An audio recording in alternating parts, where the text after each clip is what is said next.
nom du Père et du Fils et du Saint-Esprit. Ô Seigneur, envoie ton esprit et tout sera créé et tu renouvelleras la face de la terre. Évangile de Jésus-Christ selon saint Matthieu. Chapitre 13, versets 24 à 30. En ce temps-là, Jésus proposa aux foules une autre parabole. Le royaume des cieux est comparable à un homme qui a semé du bon grain dans son champ. Or, pendant que les gens dormaient, son ennemi survint. Il sema de l'ivraie au milieu du blé et s'en alla. Quand la tige poussa et produisit l'épi, alors l'ivraie apparut aussi.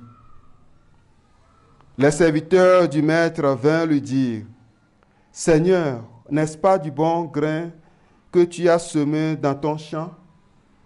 D'où vient donc qu'il y a de l'ivraie? » Il leur dit: « C'est un ennemi qui a fait cela. » Les serviteurs lui disent: « Veux-tu donc que nous allions l'enlever? » Il répond: « Non, en enlevant l'ivraie, vous risquez d'arracher le blé en même temps.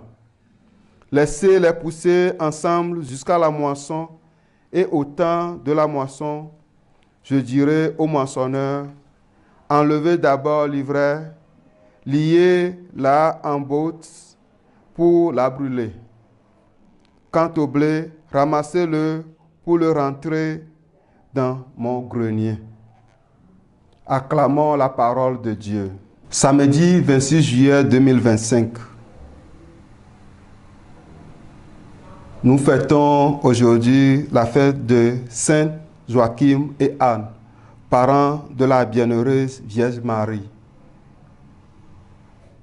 Nous faisons mémoire aujourd'hui de Saint Joachim et Anne, parents de la bienheureuse Vierge Marie. Le passage tiré de l'évangile de Matthieu présente la parabole du bon grain et de l'ivraie.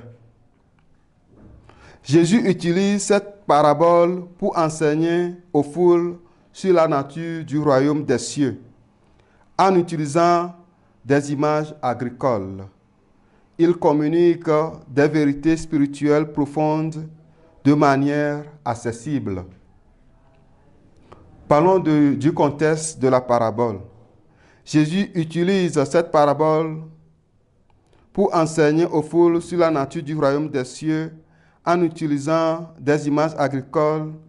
Il communique des vérités spirituelles profondes de manière accessible.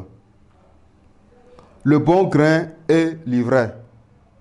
Le bon grain représente les enfants du royaume, tandis que l'ivraie symbolise ceux qui s'opposent à la vérité. Cette dualité souligne la coexistence du bien et du mal dans le monde. L'action de l'ennemi. L'ennemi qui sème l'ivraie pendant que les gens dorment représente Satan ou les forces du mal. Cela montre que le mal peut infiltrer le monde de manière insidieuse, souvent sans que nous en soyons conscients. La réponse du maître. Lorsqu'on lui demande s'il faut enlever l'ivraie, le maître répond par la négative, expliquant que cela risquerait d'endommager le bon grain. La réponse du maître nous enseigne l'importance de la patience.